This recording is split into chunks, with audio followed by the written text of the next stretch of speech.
Alright, guys, story time. So, a couple weeks ago, it was announced that Frank Miller is going to be doing sequentials on Ronin 2. It's going to be issue number 4. All of the sequentials will be done by Frank Miller, not by Philip Tan.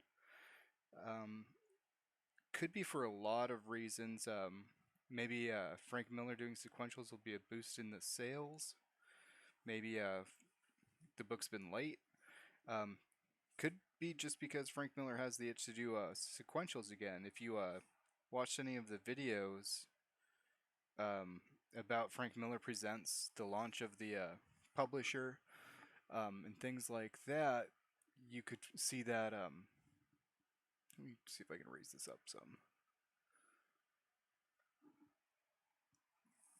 That him and Dan Didio want to do more in the comic book field, other than just publishing, but they want control over everything. Um, it's also been mentioned that he's been doing all of the thumbnails for Philip Tan for all of the issues. So there was quite a bit of involvement before the news for issue 4 being drawn by Frank came out. But it kind of got me thinking like, so there's a band I like called Rancid. They came out with a new album this year. Their first album, I believe, came out in like 1992, something like that. I think that's when their self-titled album came out. Um, but if you go to one of their shows, all they do is play the hits.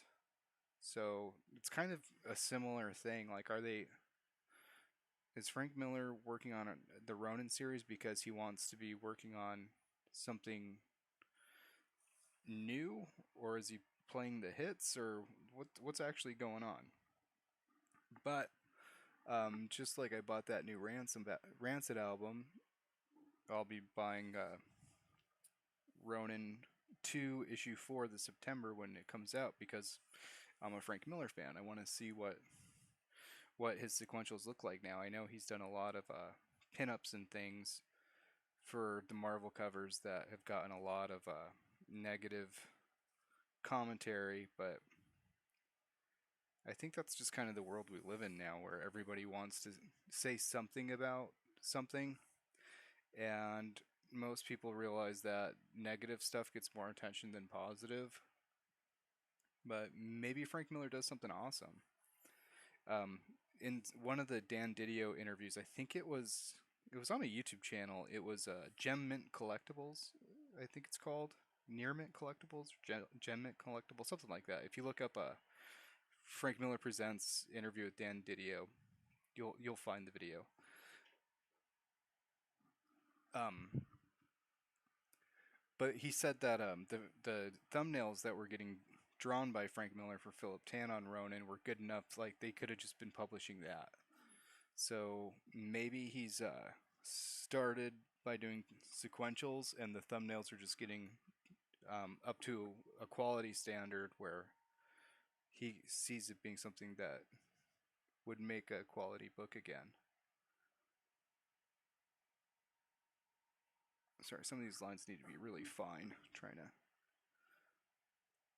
doing these videos is harder than I thought, where I'm actually trying to work and talk.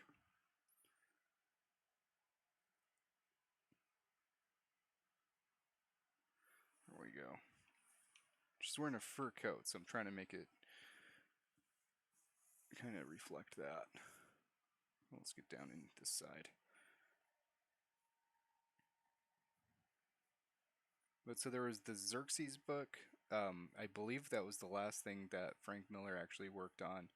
I know he did the covers for the Wonder Woman book, Dark Knight 3, Master Race, all that stuff. But I know Adam Kubert did the actual interiors of the book. So this is going to be exciting to see what Frank actually does.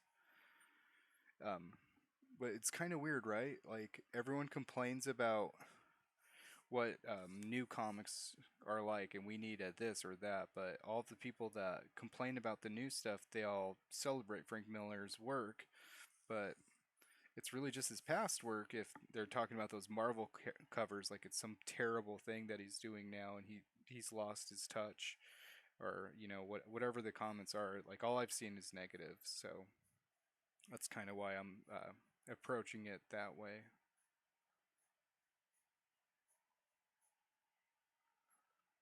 Kind of do it shadow here,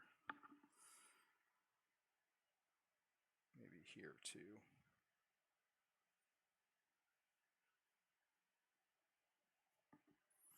Would you rather see your favorite creators leave um, leave on a high note, or keep revisiting work when it kind of, like, is it going to ruin the legacy? Like what work he's already done, like the body of work, is it good enough that he should just walk away from it?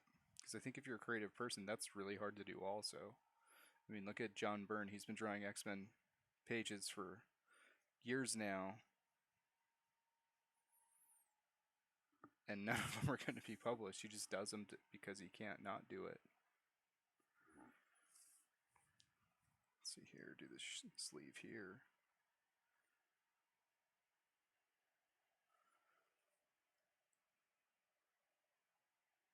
But yeah, let me know what your guys' thoughts are about this one. Sorry, a lot of the video is kind of me trying to hold a brush steady. Ever since I watched that Dave Stevens documentary, I've been really trying to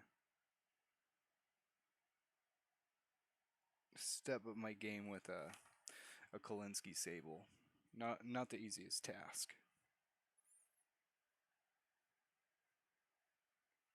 Alright, but that'll do it for today. Thanks for hanging out, guys. Let me know in the comments what you think, if you're going to be buying Ronin 2, issue number 4 this September, and we'll see, maybe we'll do a review on it on this channel.